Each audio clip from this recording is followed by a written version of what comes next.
I want to mention something to you guys real quick before we jump into our Hank Mobley episode legacy series. There's a song by a band I've talked about several times, modern stuff out of England. They're called Rudimental. Fantastic stuff. Their second record is amazing. Their third record, uh, Toast, a Toast to Our Differences, is one of the best records of the last 10 years. Positive sounds, global inflections, just a great mix of reggae, dub, drum and bass, UK garage. It's just got a great mix of pop, hip hop. It's all present, but it's very polished and really well put together with some great dynamics. And when they hit some of their breaks, they just make you want to move. They just did a remix of a Nina Simone song, and it's incredible. It's got great dub, kind of reggae like beats and rhythms and pulses to it, with a bass line that just swells. And the video is actually pretty cool for this. And then 2/3 of the way through the song, there's some muted trumpet playing that is just melted steel. It's just fantastic. It just drips this muted trumpet feel. While it doesn't swing like a traditional jazz song does, it's got this modern pulse that makes it move, and you could lounge in the club to it. It's just sick. And so I can't recommend enough the Rudimental Nina Simone remix of the song. I got to think what it's called. I think it's called Take Care of Business for me. Fantastic stuff. It's one of the coolest songs I've heard in a minute. And I've listened to it probably 8 or 10 times now. It's that good. I need to download it. I don't think there's any vinyl for it yet that I know of. But Nina Simone remix by Rudimental, Take Care of Business. Listen to that and get a feel for some of the good modern music that's out there today that's got positive messages. And again, that's part of the charm of Rudimental, is it's very socially conscious. So check that out. Now we're going to dive into Hank Mobley. Peace. Morning, everybody. How we doing today? Today is a Thursday here in Minnesota. I hope you all enjoyed that Chicago episode. It was a lot of fun. Had a great time up there. Get back to the regular swing of things. Legacy album number 4. And again, this is a series that could go a long ways. However, again, the viewership hasn't been great for it. So I thought this would be a pretty fun thing for people to dive into with the popular albums I'm picking. But it is what it is. Today we're going to talk about Hank Mobley. And Mobley's obviously one of my favorite guys of all time. I love his spirit, his personality. It comes across in all his playing. He can be aggressive and up-tempo if his bandmates around him are kind of leaning that direction. He'll kind of follow suit. But he's generally a mild-mannered, kind of soft-spoken fellow. And that comes across in his playing. He's not aggressive. He's not tense. He's not angry. His tone's not bright. It's not edgy. It's smooth and round and comforting. And he was called the middleweight champion of the tenor saxophone. Because, of course, guys like Rollins and Coltrane were the heavyweight champions. And that wasn't meant as a slight against his playing or like he was a lesser than player. It's saying he's in a different class, a different division. He plays a softer, rounder shape. And shape in your tone, your embouchure, and how it comes across to your horn bell. Shape is an important thing. And some things are very angular, some things are very round, some things are very fuzzy, some things are very succinct. And that personality is one of the things that dictates your tonality. How hard you blow, how aggressive you feel, how laid back you are, how deep in the blues you're playing. A lot of that's dictated by how you experience the world. And if you've watched my channel for any length of time, you've heard me talk about the 3 brush strokes that allow us to hear jazz. And not just to listen, but to actually hear and feel where a player's coming from. They're expressing their soul through that horn.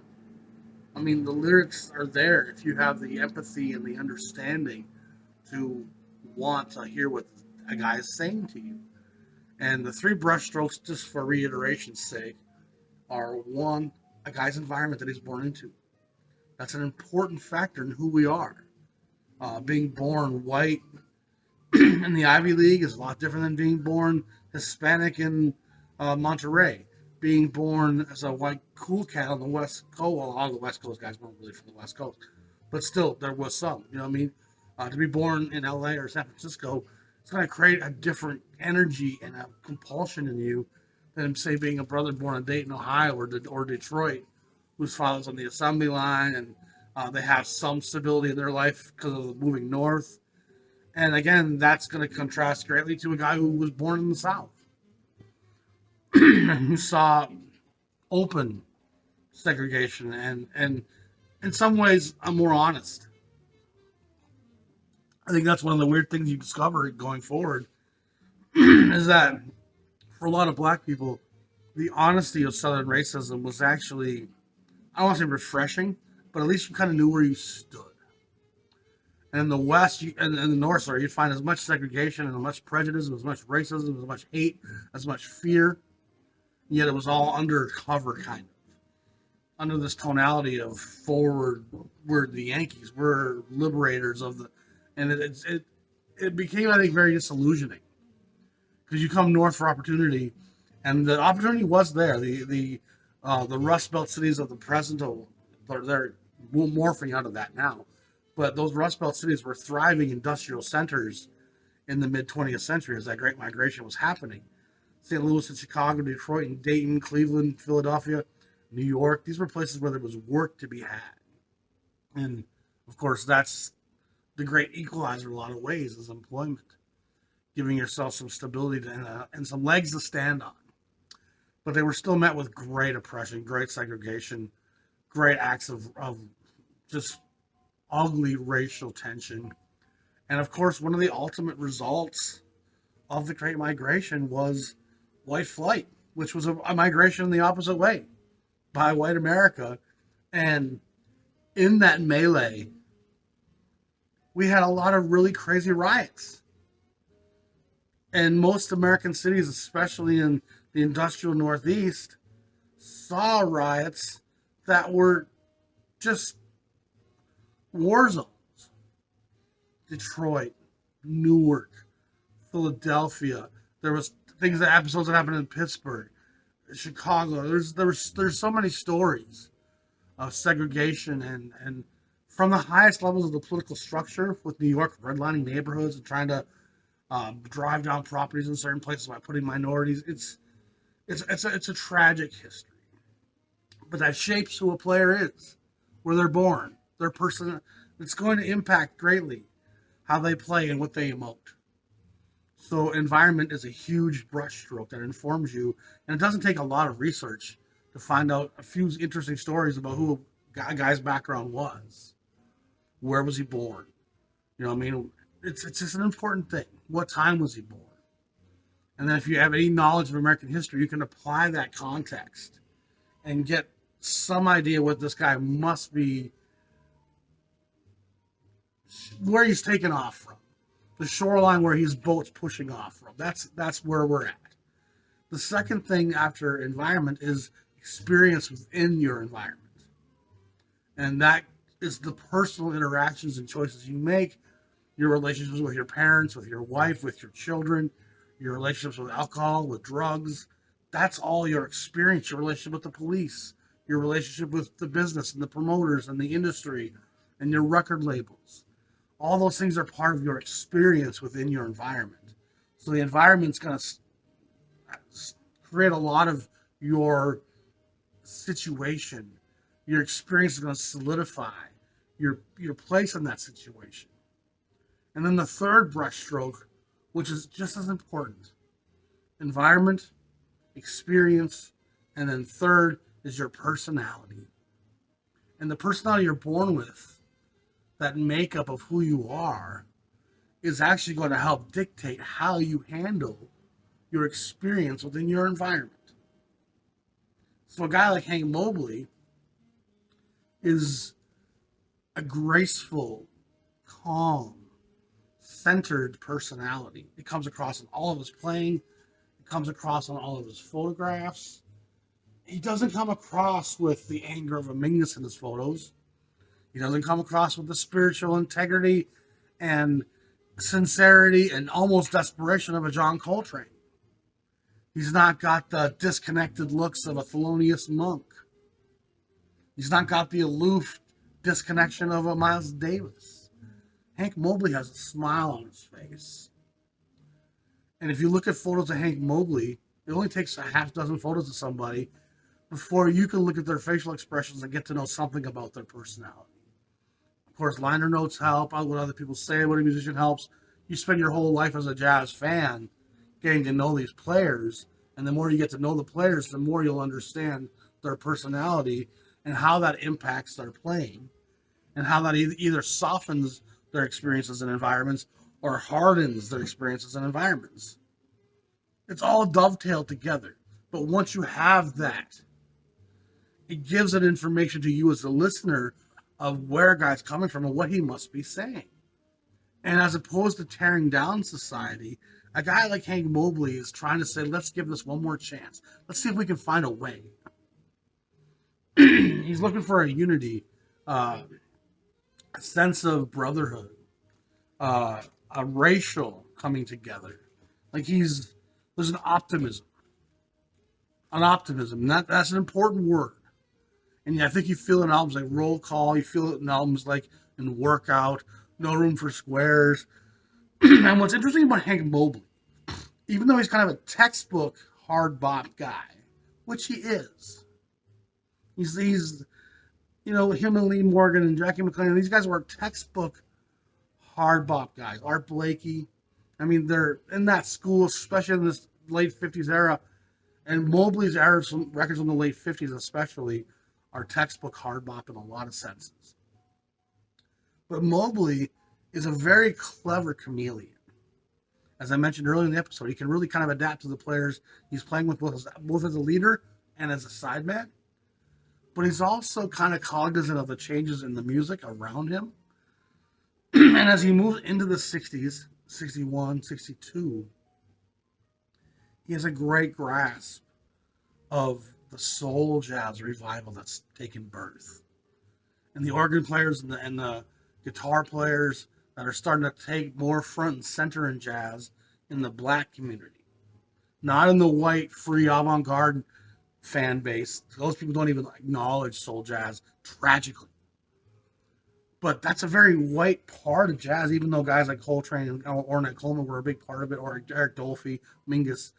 A lot of that was driven by guys like Joffrey and Jerry Mulligan, who were compositional and about arrangement. And even the roots of Ellington are part of the avant-garde. Compositional, intellectual. The black experience doesn't always want to sit down and be intellectual because there's a lot of tragedy that comes with those sobering thoughts of intellect. Because we're going to talk about some things that might kind of ruin my mood, actually. Lynching's not that fun. Slavery was an ugly thing. So sometimes intellect and dialogue in that nature is not what's on their mind as much as just playing the blues via the American Songbook or via even their own compositions. And so he's kind of foreseeing almost this changing of the guard in jazz, and he's not really choosing to go that avant-garde compositional way, even though he's a great composer in his own right. His songs always have elements of soul jazz and blues and gospel in them. And that colors his sound throughout his Blue Note era in the 60s. And he merges with the boogaloo, which is, again, the boogaloo is a very rhythmic version of soul jazz in a way. And soul jazz is often more limited to organs and guitars, and the boogaloo was often more of a full kind of quintet setting. But again, that was all very interchangeable for the most part. There's plenty of prestige soul jazz that sounds pretty much identical to Blue Note Boogaloo records. They both were well received in the black community and were in black jukeboxes and had 45 singles that did okay.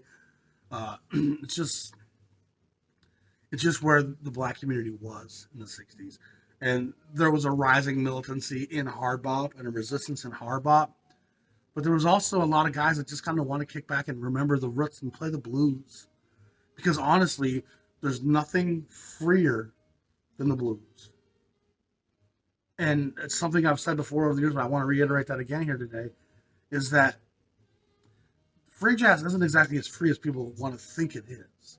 There's actually quite a lot of intellectual strain, according to some of the players I've read, having to remember where the 32 measure bar is, because we got to hit that milepost and then change and go this way.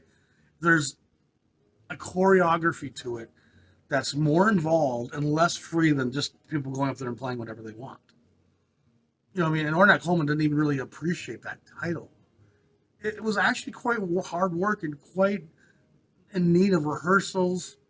It's not to say there wasn't sessions that weren't just completely off the cuff, but some of those get pretty difficult to listen to. You know what I mean? Even Ascension by the great John Coltrane, that's an earful. It's not a daily experience. Some guys did that grafting better than others, but so Mobley's this chameleon. He's bringing accessible music for the Black community that, in looking back, he's grown incredibly with the white collectors today. His records have become some of the most collectible and most valuable in the jazz canon. But it's not as black and white as we think. He was very obscure through most of his career. He died kind of penniless. He ended up on the streets for a while later in the late 70s, early 80s. It's a sadness, you know, but it's an important thing to understand that if you're playing the blues, there's a part of your soul that's played that music since you were a child. And you can inflect and bend and feel and just come from your gut and not have to look up and wondering what's going on. And I've compared it to this analogy before, where if you're driving a complicated set of directions you've never driven before, it takes some intellect, it takes some paying attention, sitting up. Your mind can't really wander. You can't go off on some intellectual or spiritual or metaphysical tangent because you have to be focused on the here and now. Oh, okay, I'm supposed to turn Highway 16, which is also known as Broad. Okay, there it is. I got to make my third. You got to think. And so you're kind of almost on edge, tense at the wheel. Not a lot of room for the imagination to wander because you're focused on the changes. So free and avant-garde isn't always as free as we want to think it is. The blues is such a natural thing, especially within the Black community, from the Black church, from the blues itself. It's kind of a natural. And a lot of what the Black community does is takes songs that aren't theirs and it puts the blues into them. So you don't have to be playing the blues necessarily to emoting the blues. You know, slurring and bending notes and just playing from your soul. That's part of the blues. And so there's a lot of freedom that comes from driving a road you've driven 1,000 times. I don't need to worry about my turns. I don't need to worry about the hills, the curves, falling rocks. I know exactly this road. I've done it 1,000,000 times. I don't even need to think about it. So my mind can be completely drifting off into my imagination and my spirit contemplating other things. So the blues is very free. It's without boundary. And so you can be really expressive and delve deep into your emotional state via improvisation, which actually can give you a very honest template of who a player is, more so than the free jazz that people think is so deep. It's intellectual. It's deep. It's a different type of deep. So the honest expression of soul that comes through soul jazz, and that's why soul jazz was a Black-dominated genre. Name me a white organ player from the 50s and 60s that played soul jazz. Waiting. All that great soul jazz on Prestige, on Blue Note, it's Black music. It's simpler, it's more danceable and shuffle, and you can put it in a jukebox, people can have like good times with playing darts, and it's not that. And for the most part, the Black community never really embraces that. The squeaking, the squonking, the honking, that was a white college kid thing. That's who went to see Coltrane and Ornette Coleman. Like there was a real separation there. And Mobley, even though he's firmly in the hard bop school, is always on the accessible side of that. And as he goes into the 60s and does stuff that kind of merges with soul jazz and hard bop and boogaloo, this is like one of the great crossroads of the entire period. This record has a lot of straight modern jazz, post bop, elements of hard bop, elements of soul jazz. Blakey is a real, just a treasure on here. He emotes some kind of cool sounds and almost Latin rim things, and you can get pretty lost in Blakey's playing if you pay attention to it. And you got some Miles Davis alumni here working in this group with Wynton Kelly on the piano, who had been dismissed from Miles' group around this time. You got the great Paul Chambers on the bass, who might have departed Miles with Wynton and Jimmy Cobb at the same time. I don't know if it was 1960. And if it's 60, they're still with Miles. But 40, 31, so it's probably 60, maybe 59 even. But so you have these guys kind of in their prime, and Hank Mobley is going to play with Miles Davis too briefly in like 61 or so, and that doesn't go very well for Hank. He was possibly stealing Miles' thunder somewhat with his melancholic minimalism, and I think Miles knew that he needed something like Coltrane to offset his sound.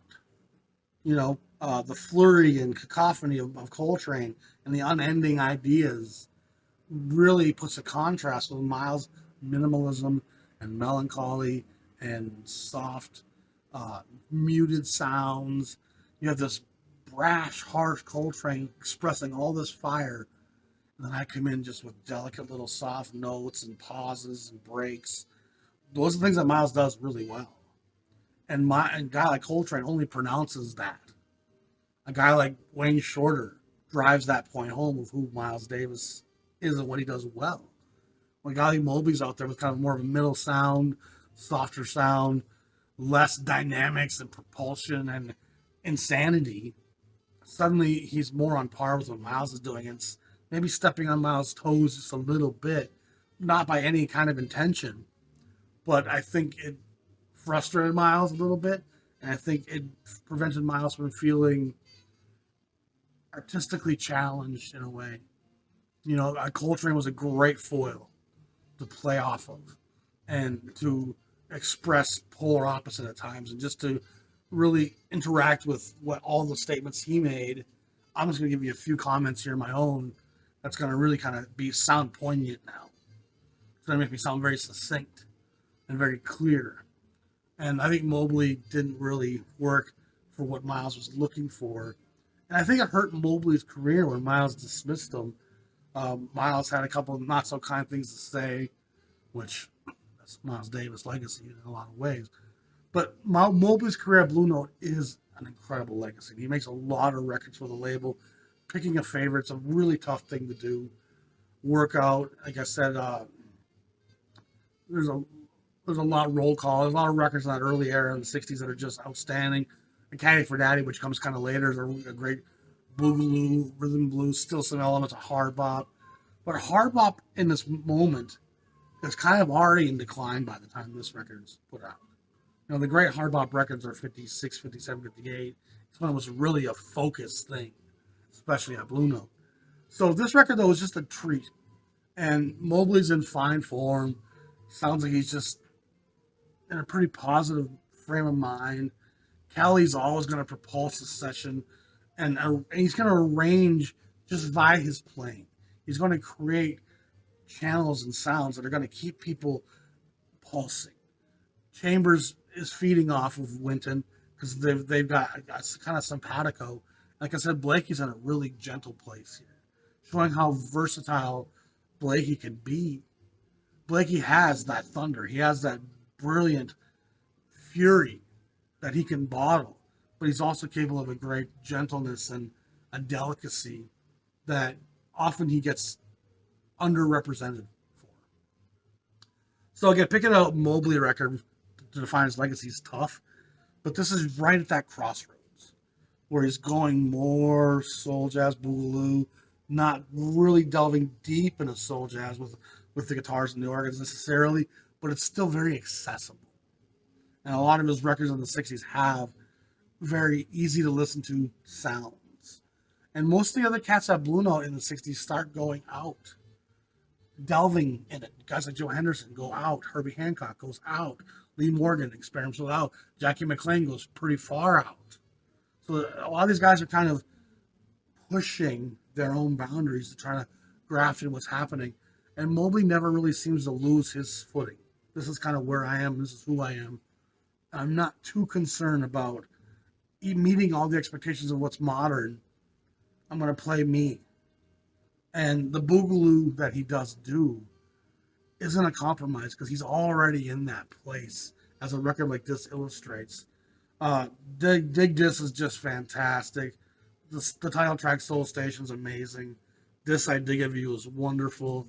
It's really a masterpiece of what Blue Note is in the early 60s. It's not quite the up-tempo aggression of the late 50s, and it's not quite the disparate, what's the word I'm looking for?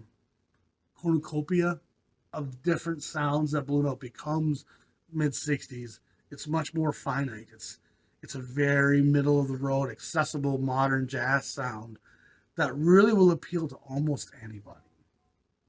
And what's weird is that even the most avant-garde free guys generally love and respect Hank Mobley, probably in part with his relationship with Lee Morgan and being Blue Note, but he's certainly far more recognized and appreciated today than he was during his career. And again, part of that is what's jaded in our minds. We think Blue Note is this incredible machine that was promoting and marketing, and that's not the case. Blue Note's marketing and the machine that's behind it today is infinitely greater than it was in 1955, 1960. By 60, I'm sure it had grown some, but it was still a very regional record label. They had just lost Jimmy Smith.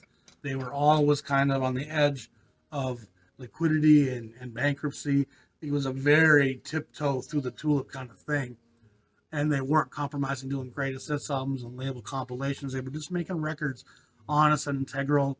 And in some ways, their business decisions were so artistically true that they were somewhat handcuffed by their own economic choices to not make Christmas records, to not make greatest hits records, to not make the best of Blue Note, 1958. Just wasn't on their landscape, and every other label's doing that kind of stuff.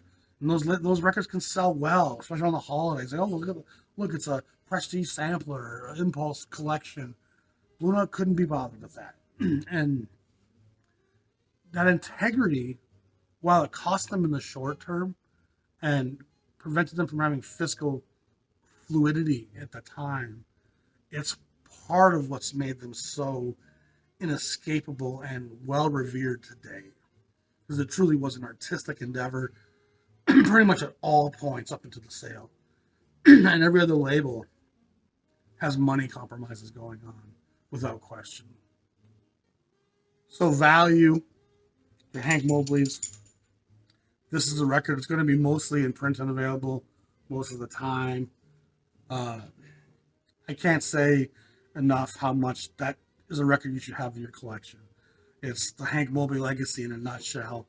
And other records cover sort of parts of his career, but this one kind of embodies and bridges all of his sounds together with a great group around him.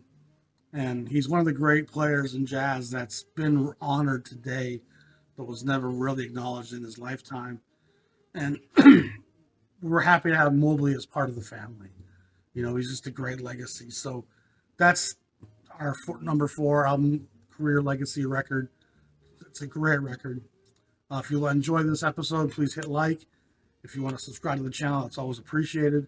If you want to support the channel, there's a Patreon page in the description below, or you can go to the merchandise store and grab a t-shirt, which is always appreciated as well. Every little bit helps. We're trying to keep great jazz content available to people who want to dig a little deeper here than just the superficial album reviews, vinyl reviews. We're not talking that stuff pressings. We're talking the music. And this is some of the most important music that Blue Note does. It's just, like I said, it's an accessible, warm well of the black experience and where jazz is in the mid to early 60s. Unparalleled stuff. It might even be late 59. It's right in that era, 59, 60 somewhere. That's what the sequence tells me, 40, 31. So it could be late 59. But actually, I'm pretty sure it is late 59 when I think about it, because they switched to the 4000 probably late 58. So it's got to be 59. So again, and 59 is a year with a lot of great records, and this one maybe slips under the radar a little bit, but it's a record that's available. Go find it. Appreciate you all. Have a great day. Peace.